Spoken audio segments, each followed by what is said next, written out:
이 시간 하나님의 말씀을 보겠습니다. 구약 성경입니다. 사무엘상 말씀입니다. 429페이지에 있습니다. 429페이지 사무엘상 14장입니다.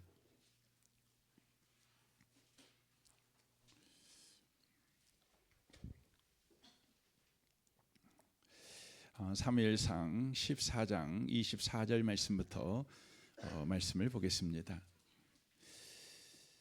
35절까지 말씀입니다. 24절부터 35절까지의 말씀입니다. 기록된 말씀을 우리 교독해서 보겠습니다. 제가 24절을 먼저 읽겠습니다. 이날에 이스라엘 백성들이 피곤하였으니 이는 사울이 백성에게 맹세시켜 경계하여 이르기를 저녁 곧 내가 내 온수에게 보복하는 때까지 아무 음식이든지 먹는 사람은 저주를 받을지어다 하였음이라. 그러므로 모든 백성이 음식을 맛보지 못하고 그들이 다 수풀에 들어간즉 땅에 꿀이 있더라. 백성이 수풀로 들어갈 때에 꿀이 흐르는 것을 보고도 그들이 맹세를 두려워하여 손을 그 입에 대는 자가 없었으나 요나단은 그의 아버지가 백성에게 맹세하여 명령할 때에 듣지 못하였으므로 손에 가진 지팡이 끝을 내밀어 벌집에 꿀을 찢고 그의 손을 돌려 입에 대매 눈이 밝아졌더라. 그때의 백성 중 한 사람이 말하여 이르되 당신의 부친이 백성에게 맹세하여 엄히 말씀하시기를 오늘 음식물을 먹는 사람은 저주를 받을지어다 하셨나이다. 그러므로 백성이 피곤하였나이다 하니 요나단이 이르되 내 아버지께서 이 땅을 곤란하게 하셨도다. 보라, 내가 이 꿀 조금을 맛보고도 내 눈이 이렇게 밝아졌거든. 하물며 백성이 오늘 그 대적에게 탈취하여 얻은 것으로 임의로 먹었더라면 블레셋 사람을 살육이 함이 더욱 많지 아니하였겠느냐. 그날에 백성이 믹마스에서부터 아얄론에 이르기까지 블레셋 사람들을 쳤으므로 그들이 심히 피곤한지라. 백성이 이에 탈취한 물건에 달려가서 양과 소와 송아지들을 끌어다가 그것을 땅에서 잡아 피채 먹었더니 무리가 사울에게 전하여 이르되 보소서 백성이 고기를 핏째 먹어 여호와께 범죄하였나이다. 사울이 이르되 너희가 믿음 없이 행하였도다.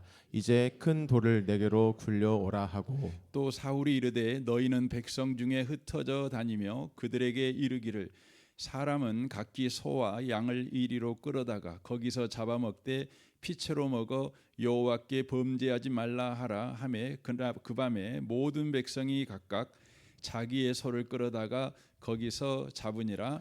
사울이 여호와를 위하여 제단을 쌓았으니 이는 그가 여호와를 위하여 처음 쌓은 제단이었더라. 아멘. 함께 예배하는 모든 분들 가운데 이 말씀의 축복이 함께 하시기를 주님의 이름으로 축원합니다. 우리 14장 말씀을 이 앞주에는 요나단을 우리가 살펴보았고 오늘은 사울을 좀 살펴보려고 합니다. 이 사무엘 14장에서 우리가 사울을 살펴보는 중요한 이유는 사무엘은 참된 왕이 아니었다. 사무엘은 실패한 왕이었다. 그러므로 우리는 사울처럼 실패하지 말자. 그런 메시지를 주려고 이 사무엘상 14장이 기록되어 있는 것이 아닙니다.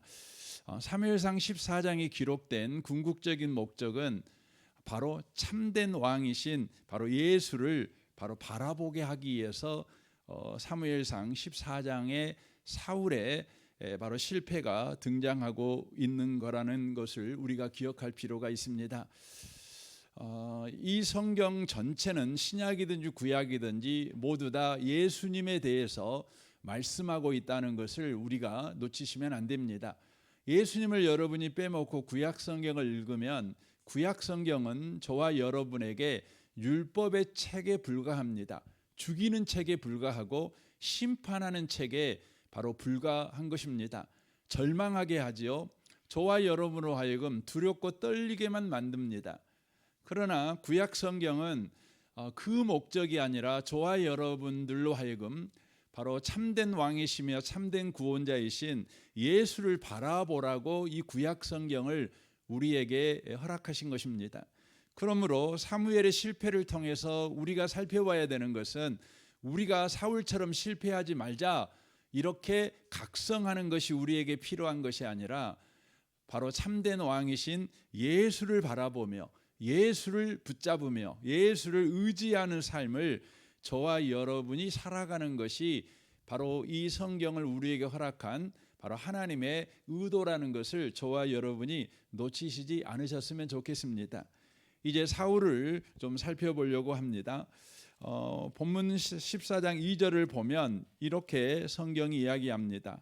사울이 기브와 변두리 마그론에 있는 석류나무 아래에 머물렀고 미그론에 있는 석류나무 아래에 머물렀고라고 말하고 있습니다.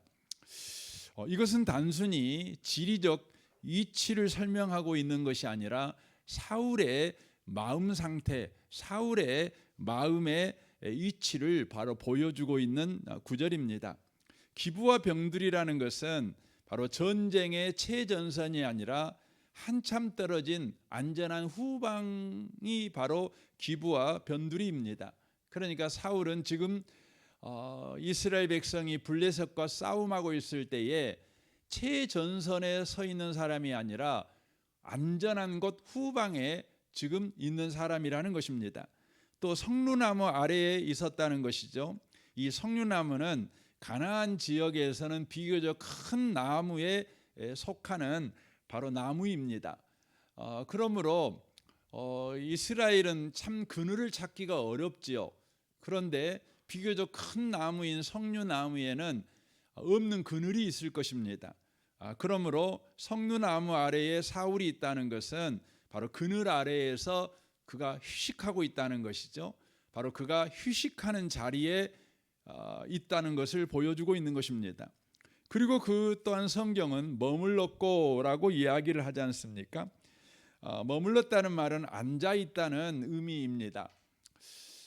성경은 앉았다 이렇게 이야기하는 것은 싸움하는 사람이 아니라 그가 지금 머뭇거리고 있는 사람이다. 그가 지금 두려워하고 있는 사람이다.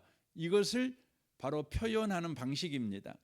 그러니까 전쟁터에 나가가지고 싸움하는 사람은 일어나 있겠지요, 서 있겠지요. 그래서 성경은 섰다, 일어났다 이렇게 표현합니다. 그러나 전쟁터에 나갔지만 그가 전쟁할 생각은 하지 않고 전쟁에 대한 두려움 때문에 머뭇거리고 있습니다.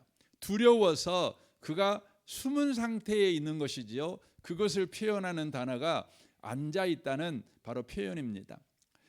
그러니까 사울이란 사람은 왕입니다. 그러나 그는 하나님을 신뢰하지 못한 까닭에 두려움에 묶여서 뒤로 물려가 지금 숨어 있는 바로 왕이라고 하는 것이지요. 다시 말하면 자기 백성을 위해 앞장서서 싸워야 될 왕이 두려움 때문에 뒤로 물러나 자기 목숨만 걱정하고 있는 바로 하찮은 신세가 되어버린 바로 왕이 되어버렸다는 것입니다. 그게 사울이라는 것입니다. 그러니까 사울의 마음의 위치, 마음의 상태는 지금 하나님이 그 마음에 없지요.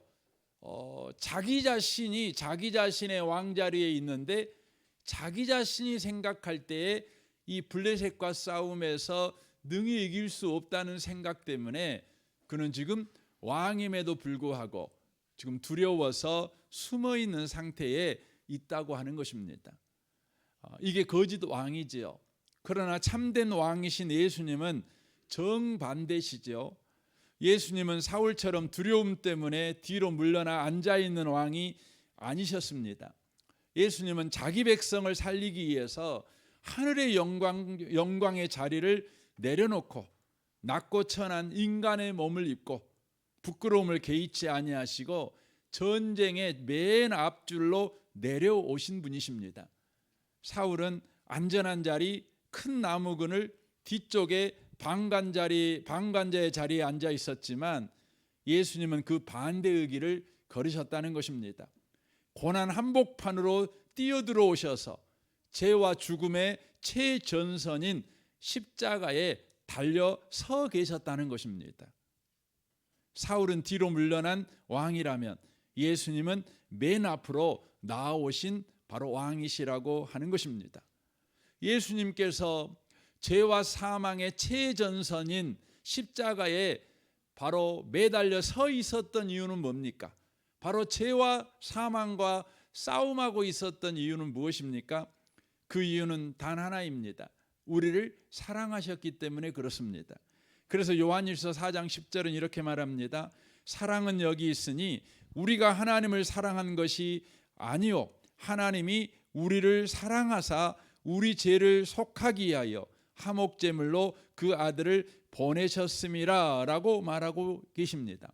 사울은 자기 목숨을 위해 물러나 숨은 왕이 되어버렸지만 예수님은 자기 목숨을 자기 백성에게 내주기 위해서 바로 앞으로 나아오셨다고 하는 것입니다. 사울은 자기 체면을 지키기 위해 뒤로 남았지만 예수님은 자기 백성들을 지키기 위해 죽음의 십자가로 끝까지 걸어 나아가셨다고 하는 것이죠. 사울은 내가 안전해야 백성이 산다 이런 생각을 가졌지요. 여러분 옛날의 왕들은 다 그렇지 않습니까? 임재래란 때만 해도 선조가 어떤 생각을 했습니까? 왕이 내가 잡히면 조선이 없어져. 그러니 내가 안전해야 돼. 백성은 다 죽어도 나만 살아있으면 조선은 없어지지 않아. 이 생각 때문에 백성을 버리고 도망가 버린 거 아닙니까? 그러나 예수님은 그렇지 않습니다. 내가 죽어야 백성이 산다. 바로 이것을 실천하신 분이십니다. 사울은 내가 살기에 백성을 죽이는 자였다면 예수님은 백성을 살리기 위해서 예수님이 바로 죽음의 자리로 나아가신 분이라는 것이죠. 이것이 바로 거짓 왕과 참된 왕의 결정적인 차이인 것입니다. 그래서 여러분과 제가 이 사울 왕의 거짓된 왕의 행실을 보면서 참된 왕이신 예수를 생각해야 합니다. 사울을 비난하려고 하지 마십시오. 또한 여러분이 이 현대 현실을 살아갈 때에 거짓 리더들이 있지요. 거짓 또 우리 앞에서 일하는 사람들이 있지요. 여러분 그런 사람들을 보면서 그 사람들을 비난하고 욕하지 마십시오. 저와 여러분이 해야 될 일은 뭡니까? 참된 왕이신 예수를 바라보는 것입니다. 예수님만 참된 왕이시라는 것이죠. 사울을 통해서 하나님은 예수만 참된 왕이시다. 그러니까 예수만 의지해.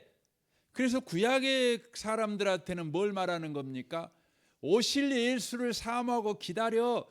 이렇게 말하는 거지요. 신약에 있는 그리스도인 된 여러분과 저에게는 뭐라고 말합니까? 예수가 오셨으니 그 예수를 의지하고 살아가. 이렇게 지금 말씀하고 있다고 하는 것입니다. 24절 말씀을 보겠습니다. 저녁곧 내가 내 온수에게 보복하는 때까지 아무든지 음식을 먹지 못하리라 라고 말합니다. 이제 상황을 보니까 요나단이 블레셋군을 막 쳐 죽이는 거 아닙니까? 그리고는 주변에 있었던 이스라엘 사람들이 그 전쟁에 합류하는 것이죠. 이걸 보고 있던 사울도 늦게서 합류하게 됩니다. 그 승리는 사실 요나단이 바로 이룬 승리입니다. 그러나 은근슬쩍 요나단이 이룬 승리에 밥숟갈을 얹어 놓는 일을 지금 사울이 하는 것이죠. 사울이 그 일을 할 때에 그가 뭐 하냐면 이스라엘 백성에게 그렇게 말하는 것이죠. 저 블레셋 내 온수들을 다 온수들에게 보복할 때까지 아무든지 음식 먹지 말아라 하고 금식을 선언합니다. 금식을 선언합니다. 이 모습을 통해서 사울이 거짓 왕이라는 것이 더 선명하게 드러납니다. 가장 먼저는 사울은 이렇게 말하지요. 블레셋 사람을 향해서 내 온수에게 보복하는 때까지 이렇게 표현을 씁니다. 원래 이 전쟁은 하나님이 자기 백성을 위해 싸우는 바로 전쟁이었습니다. 그러므로 블레셋은 하나님의 원수이지 사울의 원수는 아닙니다. 그런데 사울은 이 싸움을 하나님의 원수와 싸우는 싸움이 아니라 자기 원수에게 바로 보복하는 싸움이라고 그렇게 지금 규정하고 있는 것입니다. 그러니까 바로 전쟁을 하나님에서 사울 자기 자신으로 바꿔버리는 일을 하고 있다고 하는 것이죠.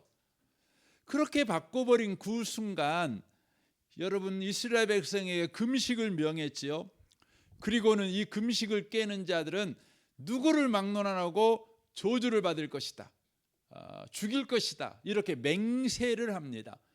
또 그 이후로 그가 제사 드리는 의식도 행하지요. 그러나 이 모든 것이 바로 하나님의 영광을 위한 것이 아니라, 바로 하나님을 바라보고 하나님을 의지하기 위해서 하는 행동들이 아니라 사울 자기 자신의 왕권을 강화하기 위한 바로 도구뿐이었다는 것을 바로 스스로 자인하는 행동을 하고 있다고 하는 것입니다. 그러니까 거짓 왕은 지금 하나님의 전쟁을 자기 전쟁으로 만들어 놓고 있는 것이죠. 하나님이 영광 받아야 될 전쟁을 자기가 영광 받을 전쟁으로 지금 바꿔버리고 있는 것입니다. 그러나 참된 왕이신 예수님은 결코 그렇게 하지 않으셨습니다. 예수님은 항상 전쟁을 하나님을 중심에 둔 전쟁을 하셨습니다. 하나님은 한 번도 내 원수와 싸움이라고 부른 적이 없습니다. 언제나 예수님은 그 중심에 하나님을 중심에 둔 바로 싸움을 했고 말을 했고 행동을 했습니다. 그래서 예수님은 기적을 행하거나 어떤 일을 행할 때든지 바로 자기 자신의 능력으로 그것을 행하지 않고 아버지의 능력으로 행하였음을 그가 자인하십니다. 그는 십자가를 앞에 두고 겟세마네 동산에서도 이렇게 기도하지요. 내 온대로 마옵시고 아버지의 온대로 하옵소서. 그러니까 십자가는 바로 예수님이 싸워야 될 전쟁이 아니라 하나님의 전쟁이라는 것을 예수님께서 지금 규정하고 있는 것입니다. 그러니까 예수님이 십자가를 지는 것은 하나님의 싸움, 하나님께서 자기 백성들의 죄와 사망에서 구원하기 위해서 하나님께서 바로 자기를 사용하여 싸우는 싸움이다, 이렇게 예수님은 규정하십니다. 예수님 자기 자신이 십자가에 죽는 거 아닙니까? 그러니까 이 싸움은 내 싸움이야. 내가 십자가에 매달리냐 안 매달리냐의 싸움이야. 그러므로 이 십자가의 결과는 바로 내가 영광을 받아야 돼, 이렇게 여러분 예수님이 주장한다고 해서 누가 그 부분에 대해서 반론을 제기할 수 있겠습니까? 반론을 제기할 수 없겠지요. 그러나 여러분 예수님은 그렇게 하지 않으십니다. 예수님은 십자가에 못 박혀 죽습니다. 그러나 그 죽는 그 십자가가 하나님의 뜻이 이루어지는 바로 자리라는 것을 고백하는 것입니다. 그러므로 그 십자가에 못 박인 예수, 그로 인하여 하나님의 백성들에게 구원이 주어지는 이것은 바로 예수가 받을 영광이 아니라 하나님이 받을 영광이라는 거죠. 이게 바로 예수님께서 하신 것입니다. 십자가에서 그렇게 하셨던 것을 빌립보서 2장에서는 이렇게 바로 이야기하지죠. 빌립보서 2장 6절입니다.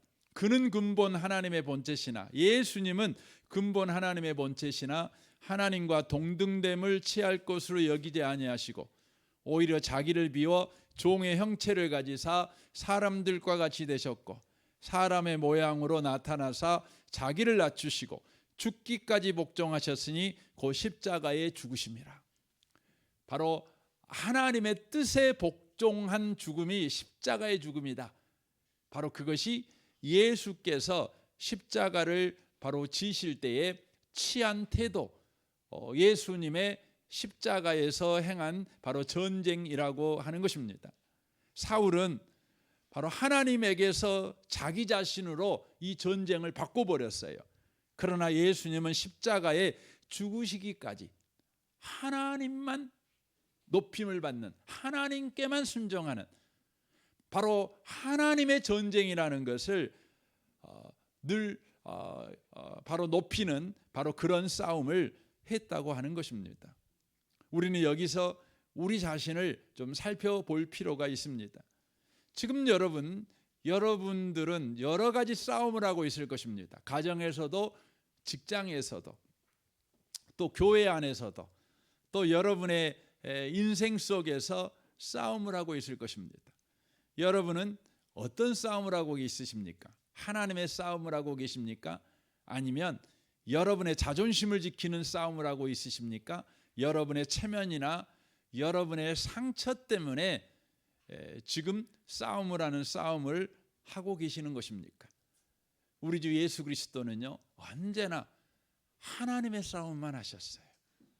하나님만 높이는 싸움을 하셨어요. 그러므로 사랑하는 성도 여러분, 우리는 이 밤에 참된 참된 왕이신 예수를 의지해야 합니다. 예수를 바라봐야 합니다. 왜냐하면 우리는 인생을 살아갈 때 끊임없이 우리에게 주어진 싸움에서 하나님 싸움을 하지 않고 내 싸움을 해요. 내 싸움을 해요. 사울처럼 그렇게 인생을 살아요.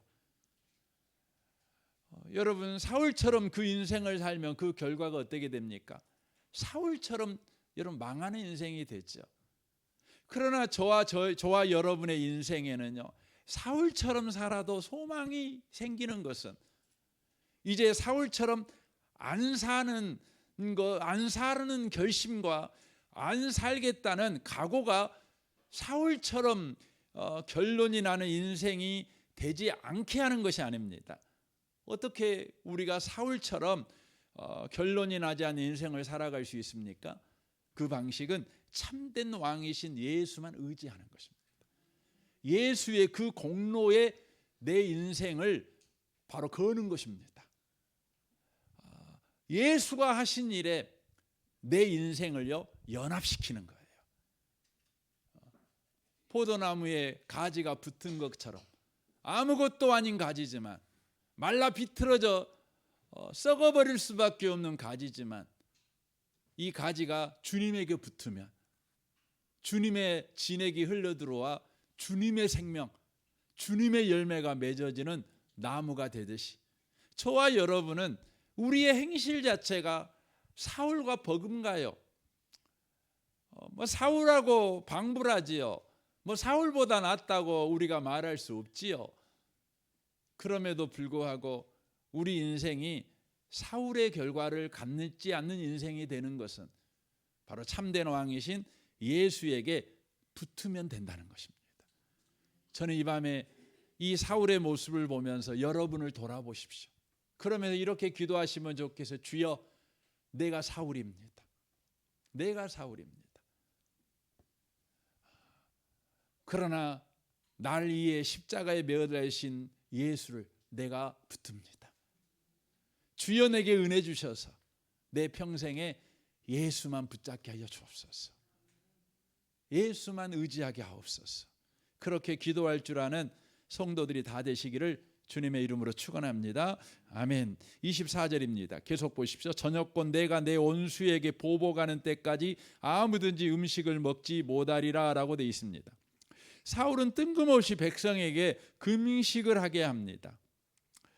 그리고 자기 맹세로 백성에게 금식을 강요하지요. 금식하지 않는 자는 저주를 받을 것이다, 죽을 것이다, 그렇게 말하는 것이죠.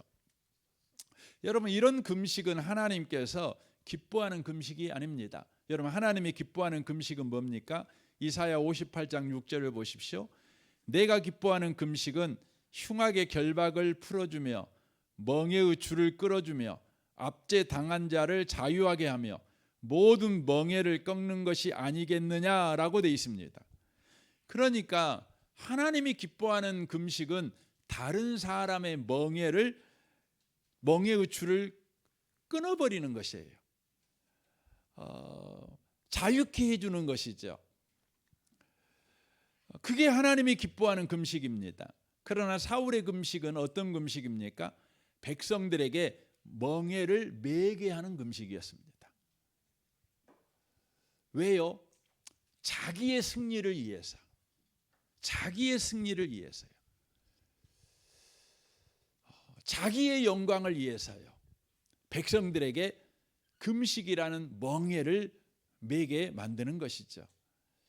지금 백성들은 전쟁 중에 있습니다. 여러분, 전쟁이 놀러 간 건 아니지 않습니까? 뭐 한 끼 정도 굶어도 되는 것이 전쟁은 아니잖아요. 여러분, 전쟁은 잘 먹어야죠. 전쟁은 잘 먹어야 되는 겁니다. 그래서 여러분, 전쟁할 때 가장 여러분 중요한 전쟁의 전략이 뭡니까? 보급로를 확보하는 것입니다. 여러분, 전투하는 전략도 잘 세워야 되겠지만 전투하는 전략보다 더 중요한 게 보급로를 확보하는 것입니다. 그래서 보급로를 끊어버리면 여러분 전쟁에서 여러분 패할 수밖에 없는 것이에요. 먹어야 되는 겁니다. 그렇잖아요. 아무리 전쟁해도요, 먹지 않으면 안 되는 겁니다. 그런데 사울은 백성들이 지금 전쟁 가운데 있어 더 많이 먹어야 된다는 것에 대한 이해가 없어요. 자기 승리를 위해서 백성들이 굶든 말든, 지금 전쟁 가운데 있든 말든 지금 백성들을 사지로 몰고 있는 것입니다. 그 결과 어떻게 됩니까? 24절 보십시오. 그러므로 모든 백성이 음식 맛을 보지 못한지라. 전쟁 중에 있는 백성들이 하루 종일 굶어버립니다. 너무너무 허기집니다. 그래서 여기에 보면 요나단이 이야기를 하잖아요. 뭐라고 이야기합니까? 29절에 보면 요나단이 이르되 내 아버지께서 이 땅을 곤란하게 하셨도다. 보라, 내가 이 꿀 조금을 맛보고도 내 눈이 이렇게 밝아졌거든. 하물며 백성이 오늘 그 대적에게서 탈취하여 얻은 것을 임의로 먹었더라면 블레셋 사람을 살육함이 더욱 많지 아니하였겠느냐. 더 큰 승리를 바로 갖지 않았겠느냐, 그거지요. 그러나 사울이 자기의 영광을 위해, 자기의 승리를 위해서 백성들을 바로 억압하는 금식을 하게 함으로 말미암아서 백성들은 다 굶었습니다. 그리고는요, 어떻게 되죠? 31절부터 35절에 보면 백성들이 이제 블레셋에서 탈취한 이제 탈취물이 있었죠. 뭐 양이며 뭐 소며 이런 것들이 있지 않습니까? 그러니까 그것들을 탈취해 갖고 어떻게 했냐면 너무 배가 고프니까 그것을 피채 다 먹어버립니다. 그냥 잡아갖고 그냥 바로 뜯어 먹어버리는 것이죠.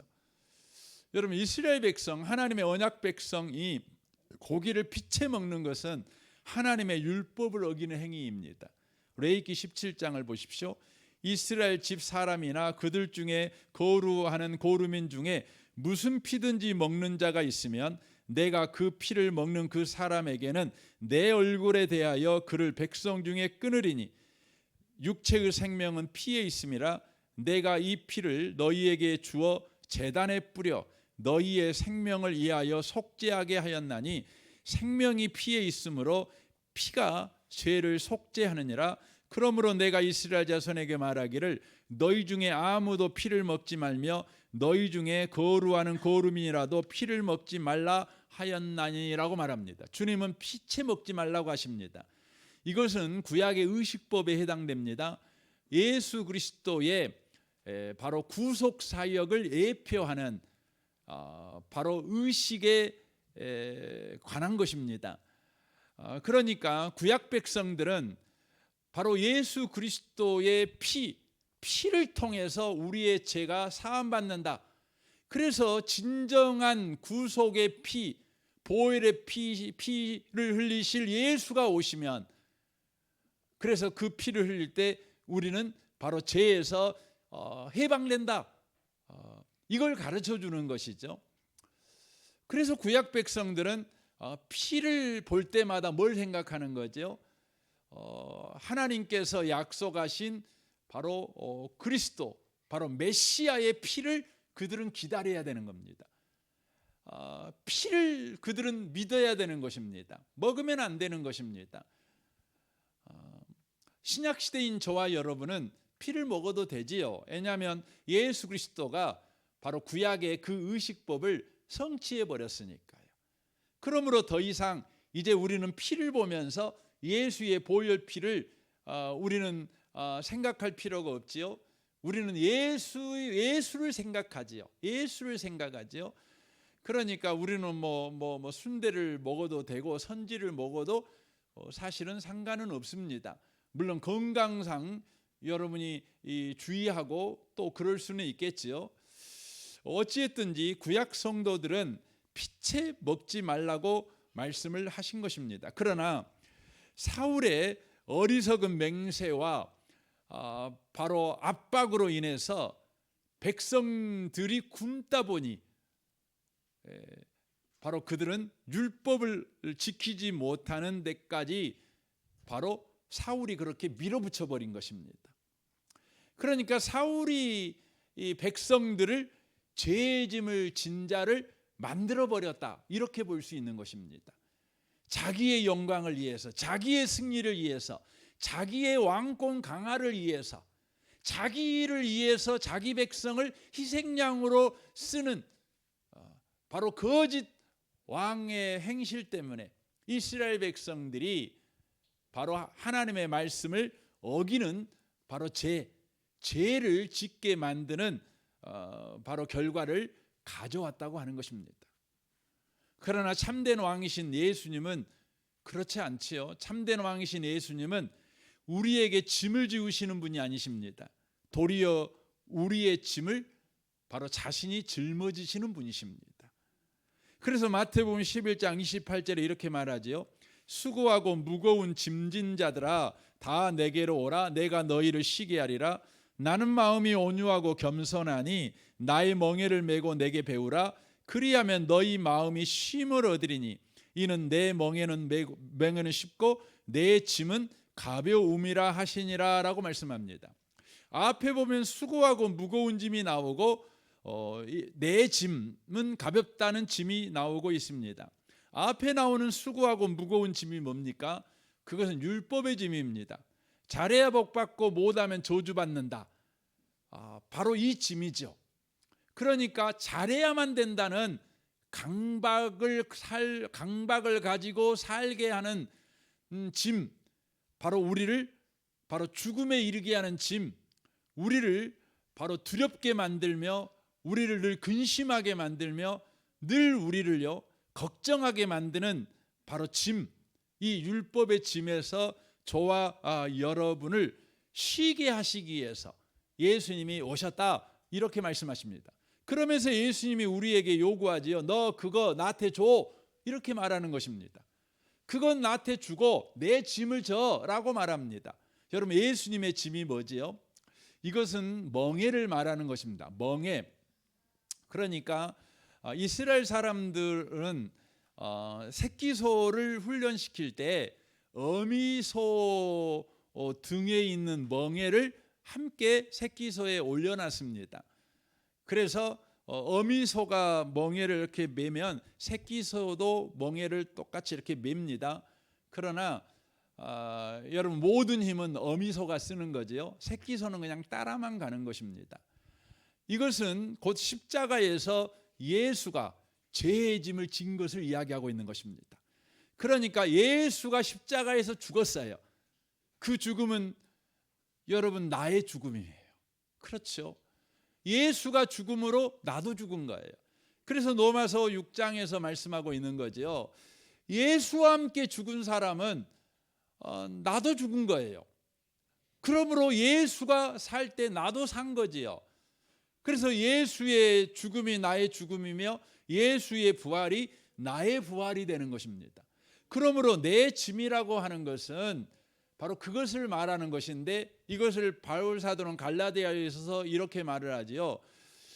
내가 이제 육체 가운데 사는 것은 나를 사랑하사 나를 위해 십자가에 죽으신 하나님의 아들을 믿는 믿음 안에 사는 것이다. 이렇게 돼 있어요. 그래서 예수님께서 우리에게 지어주시는 짐이 뭐냐? 그 짐은 거기에도 나오지만 나를 사랑하사 나를 위해 십자가에 죽어주신 예수님을 믿는 짐이에요. 나를 사랑하사 나를 위해 십자가에 죽으신 예수를 믿는 짐, 이 짐이에요. 이 짐을 저와 여러분이 바로 짊어지게 하신 것이죠. 그것은 무거운 짐이 아니라는 것이죠. 가볍다는 것이죠. 여러분과 제가 인생을 살아갈 때에 예수가 나를 사랑해, 이 믿음을 갖는 그 순간 우리의 인생은 가벼워집니다. 가벼워집니다. 그렇죠. 여러분과 제가 예수님이 나를 사랑하신다, 그분이 십자가에 죽으셨고 지금 부활하셨다, 그분이 지금 나와 함께 하신다, 이 짐을 여러분이 딱 지는 순간요, 저와 여러분의 인생의 모든 짐들은요 가벼워져요. 여러분이 요즘 여전히 무거운 인생의 짐을 짓고 살아가고 있으십니까? 저는 이 밤에 오신 모든 분들이요, 나를 사랑하사 십자가에 죽으신 예수를 믿는 짐을 여러분 짊어지시길 바랍니다. 그때 여러분이 여러분의 인생이 참으로 가볍다는 걸 알게 될 것입니다. 그렇습니다. 그래서 예수님은 바로 짐을 짐을 지게 하신 분이 아니라 짐을 벗게 하시는 분이시라고 하는 것이죠. 사울은 백성에게 짐을 지어 자기를 보호하게 만들었죠. 그러나 예수님은 자기가 짐을 지심으로 백성들을 자유케 하신 분이십니다. 자유케 하신 분이십니다. 그래서 요한복음 8장 31절에 말하지요. 그러므로 예수께서 자기를 믿는 유대인들에게 이르시되 너희가 내 말에 거하면 참으로 내 제자가 되고 진리를 알지니 진리가 너희를 자유롭게 하리라 라고 말씀하시는 것입니다. 바로 예수님을 저와 여러분이 짊어지게 될 때 우리는 진정으로 자유하게 된다는 것이죠. 사울은 이스라엘 백성에게 무거운 짐을 지게 만들어서 본인이 자유하려고 했어요. 그러나 예수님은 예수님 자신이 십자가 짐을 짐으로 우리를 자유케 하신 분이십니다. 사랑하는 성도 여러분, 우리가 계속해서 예수를 의지하고 예수를 붙들어야 될 이유가 바로 여기에 있는 것입니다. 우리 인생을 보십시오. 우리는 끊임없이 사울처럼 살지 않습니까? 누군가에게 짐을 쥐어가지고요, 나는 편하려고 해요. 그렇죠. 편하려고 합니다. 여러분, 우리 인생은 그러잖아요. 여러분이 편하다는 것은 분명해요. 누군가가 짐을 지고 있는 거예요. 지고 있는 거예요. 우리는 요즘 누구나 할 것 없이요, 편하려고만 해요. 그렇게 살아갑니다. 여러분, 그런 인생을 살면 끊임없이 사울처럼 누군가에게 짐을 지우는 거예요. 짐을 지우는 거죠. 그러면 그 인생의 결과는 뭡니까? 사울처럼 망하는 것입니다. 저와 여러분이 그런 인생을 살고 있다면 저와 여러분이 해야 될 일이 뭐예요? 예수를 붙잡아야 돼요. 예수를 붙잡아야 돼요. 여러분과 제가 예수를 붙잡고 예수와 접붙여지고, 내가 어제까지는 사울이었지만 사울 같은 내가 주님을 의지합니다, 참된 왕을 내가 붙잡습니다. 그때 저와 여러분에게 변화가 일어납니다. 어떤 변화가 일어날까요? 성경은 갈라디아서 6장 1절에서 이렇게 말씀합니다. 형제들아, 만일 무슨 범죄한 일이 드러나거든 신령한 너희는 온유한 심령으로 그러한 자를 바로잡고 내 자신을 살펴보아 너도 시험을 받을까 두려워하라. 너희가 짐을 서로 지라. 그리하여 그리스도의 법을 성취하라 라고 말씀하십니다. 그리고 5절에 보면 각각 자기의 짐을 질 것이라 라고 말씀하십니다. 여기에 보면 두 가지 짐이 나옵니다. 먼저 2절에는 너희가 짐을 서로 지라 할 때 서로 져야 될 짐이 나오고, 5절에 각각 자기의 짐, 각자가 져야 될 짐이 나오는 것이죠. 여러분 예수님의 짐을 지게 될 때 우리는 자유하게 되죠. 우리 짐을 주님이 져주시고 예수님 짐을 지는 거죠. 사망의 짐을 예수님이 져주시고 우리에게 생명의 짐을 우리에게 지어주시는 거죠. 불신앙의 짐을 예수님이 져버리고 우리에게는 믿음의 짐을 예수님이 지게 해주시는 것이죠.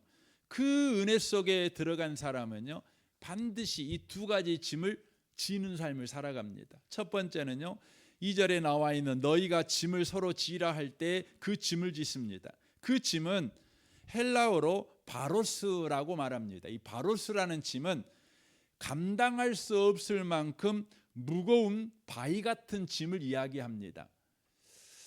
그러니까 내 그 동료가, 다른 성도가, 혹은 다른 가족이 그 스스로가 감당할 수 없는 무거운 바위 같은 짐을 지고 살아갈 때에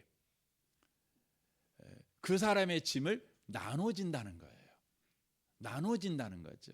뭐 구체적으로 보면 갑작스럽게 병에 든다든가 또 사고로 인해서 가부가 돼버렸거나 고아가 돼버렸거나 뭐 그런 경우입니다. 또 개인적으로 혼자는 감당할 수 없는 사업적인 어려움, 경제적인 어려움 가운데 그 빠져버린 바로 위기 상황에 빠져 있는 짐, 그 짐을 진 사람이 있다면 그 짐을 서로 져야 된다는 거죠. 나눠져야 된다는 거죠. 십시일반. 그것이 바로 예수님의 생명의 짐, 구원의 짐을 바로 진 사람들이 바로 져야 될 짐이라는 것입니다. 그리고 또 하나의 짐이 있습니다. 각각 자기의 짐을 질 것이다 라고 말씀합니다. 여기에서 말하는 짐은 헬라어로 포르티온이라고 말을 하는데 이것은 하나님께서 각자에게 주신 개인 짐을 이야기합니다. 이 표현은 보통 군인들한테 많이 써요. 여러분 군인들은요 전투에 나갈 때 각자 배낭에다가 여러분 짐을 짓죠. 자기를 보호하고 자기 먹을 거, 뭐 자기 무기 뭐 다 챙겨가지고 짐을 짓잖아요. 짊어지잖아요. 군장을 짊어지잖아요. 바로 그 짐을 이야기합니다. 내가 져야 될 거죠. 내 거니까. 그러니까 그 짐은 남한테 맡기면 안 되지요. 그건 반드시 내가 져야 된다는 것이죠. 그러니까 이것은 하나님께서 우리에게 맡긴 책임이 있지요. 역할이 있지요.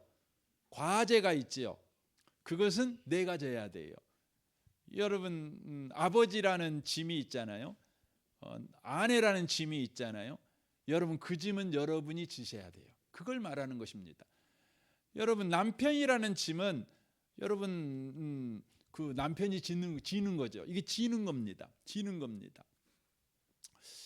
그 아버지는 아버지로서 짐을 지는 거 짊어져야 되는 거죠. 그건 벗어버리면 안 돼요. 그걸 아내한테 맡겨버리면 안 된다는 거죠. 아내들은 아내의 짐을 남편한테 맡겨버리면 안 돼요. 그 짐은 져야 된다는 것이죠. 그러니까 예수님이 우리에게 지어주시는 생명의 짐을 바르게 지시는 분들은 내가 마땅히 져야 될 짐이 무엇인가를 바르게 분별하고 그 짐을 지는 삶을 또한 살아갈 수 있다는 것을 바로 이야기하고 있다고 하는 것입니다. 44절 말씀을 좀 보겠습니다. 44절에 보면 이제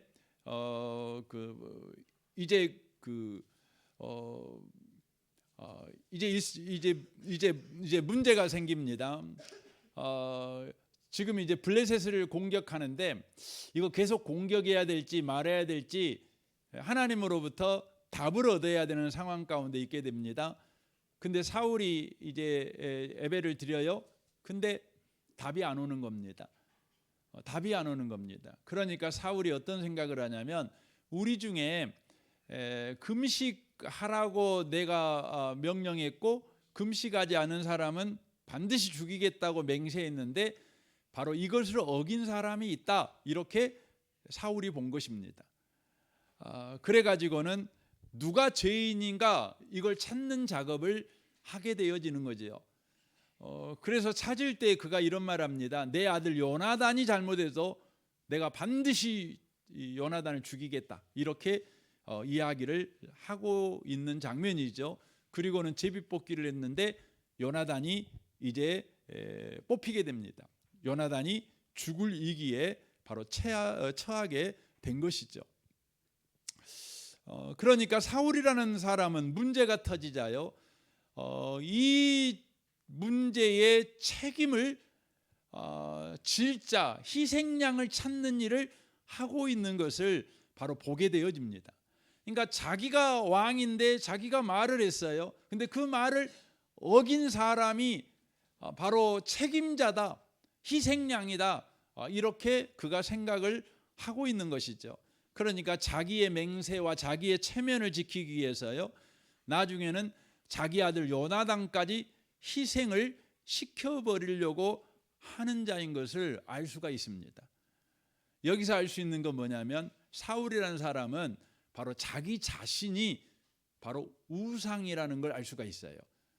그러니까 사울은 자기 자신을 지키기 위해서 아들까지도 죽여버릴 생각을 바로 하고 있는 것을 바로 보게 되어집니다. 이게 무서운 것이죠. 여러분, 우상 숭배에 빠졌다는 것은 뭐 바위나 돌에다가 뭐 복을 비는 것도 포함되어 수 있지만 더 궁극적인 것은 뭐냐면 자기 자신을 신으로 섬기는 거예요. 자기 자신을 섬기는 거예요. 자기가 최고예요. 자기 자존심이 최고고 자기 체면이 최고인 거죠. 이제 그것에 완전히 붙들려 버리는 것이죠. 그랬을 때 어떤 결과가 나오는 겁니까? 아들까지도 죽여버리려고 합니다. 여러분, 우상 숭배가 왜 무서운 줄 아십니까? 자기 혼자 망하는 것이 아닙니다. 여러분, 주변 사람들을 함께 죽여요. 이게 우상 숭배의 무서운 것입니다. 그러니까 가정의 아버지가요, 우상 숭배자예요. 일에 미쳐버렸어요. 일에 미치잖아요. 그것도 우상입니다. 그러면요, 여러분, 그 아내와 자녀들을 잡습니다. 여러분, 아내가 다른 것에 미쳐 있어요. 그러면 남편과 그 자식을 잡습니다. 여러분과 저의 심령 속에 하나님이 최우선으로 있지 않다면 여러분과 저의 심령에 분명히 우상이 있는 거예요. 하나님이 내 마음의 중심에 있지 않고 우선순위로 있지 않는다면 분명하게 내 마음에 그 어떤 것이 우상이에요. 그리고 나의 삶의 방식은요, 지금 내 주변 사람을 바로 집어삼키는 바로 삶의 방식을 가지고 있다는 것입니다. 그러나 예수님은 정반대의 길을 걸어가시죠. 여러분, 그 예수님이 십자가에 매어 달릴 때 여러분 가만히 그런 생각 해본 적 없으신가요? 왜 예수님이 잡히실 때 예수님만 잡혔을까? 왜 제자들은 안 잡혔을까? 여러분, 이런 거 궁금하지 않으신가요? 왜 안 잡혔냐면 성경 요한복음 18장 8절에 그 이유가 나옵니다. 예수께서 이제 겟세마네 동산에서 예수님을 이제 가룟 유다가 군사들 데리고 와갖고 이제 저 사람이 예수요 말하잖아요. 그래갖고 예수 잡잖아요. 그러니까 예수님이 이렇게 말합니다. 예수께서 대답하시되 너희에게 내가 그니라 하였으니 나를 찾거든 이 사람들이 가는 것을 용납하라 라고 말합니다. 여기 이 사람들이 누구예요? 제자들이에요. 그러니까 나만 잡아가면 되잖아. 그러니까 나는 잡혀갈 테니까 제자들은 그냥 자기 갈 길 가도록 내버려둬라고 지금 말하고 있는 거죠. 왜 예수님이 그렇게 말씀한가요? 9절이 나옵니다. 이는 아버지께서 내게 주신 자 중에서 하나도 잃어버리지 아니하였사옵나이다 하신 말씀을 응하게 하려 함이러라라고 되어 있어요. 그러니까 예수님에게 하나님이 주신 자는 하나님은 한 명도 잃어버리지 않으시는 분이셔요. 사울은 안 그러지요. 사울은 자기에게 준 자들을 다 뭐예요? 소모품으로 써버려요. 다 잃어버려요. 죽여서라도 자기만 안 죽으면 돼요. 그러나 예수님은 안 그래요. 예수님은 하나님이 자기에게 주신 자 중에 하나도 잃어버리지 않으신 분이라고 하는 것이죠. 그래서 요한복음 13장 1절에 이렇게 돼 있죠. 세상에 있는 자가 있는 자기 사람들을 사랑하시되 끝까지 사랑하신 분이세요. 끝까지 사랑하셨죠. 어떻게요? 십자가에 죽기까지 사랑하신 분이십니다. 십자가에 죽기까지 사랑하셨어요. 여러분, 십자가에 죽기까지 사랑했다는 그 표현이 여러분과 저에게는 익숙하지만 잠시 멈춰서 생각해 보면 왜 우리를 사랑하는데 꼭 십자가에 죽어야 될까? 살아서 사랑하면 더 좋지 않나? 이런 질문을 여러분과 제가 할 수 있지 않겠습니까? 여러분, 예수님은 엄청난 능력을 갖고 계신 분이셔요. 모든 병을 고쳐서, 그래서 성경에 각색 병든 자 그렇잖아요. 어떤 종류의 병도 고치신 분이셔요. 고치셨어요. 여러분, 귀신 쫓아내시잖아요. 그 바람과 파도를 말씀으로 그냥 잠잠하게 하신 분이십니다. 뭐 오병이어 이적 뭐 말할 것도 없고 죽은 자를 살리시는 그런 여러분 능력을 가지신 분이 예수님이십니다. 그런데요, 십자가에서 예수님은 그 아무 능력도 사용하지 않고요, 여러분 도살장에 끌려가는 양처럼 여러분 죽으셨어요. 능력을 하나도 안 쓰셨어요. 그냥 죽으셨어요. 그 이유가 뭡니까? 왜냐하면 우리를 사랑해야 되는데, 우리가 뭐예요? 죄인이잖아요. 여러분, 죄인이 지고 있는 이 죄짐은요, 능력으로 해결할 수 있는 게 아니에요.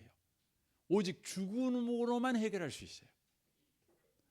여러분, 죄인의 형벌은요, 기적으로 여러분 형벌을 면하게 할 수 있는 것이 아니에요. 오직 보혈 피를 흘려야 되는 거예요. 능력이 아니라 대속 제물이 더해야만 해결되는 거예요.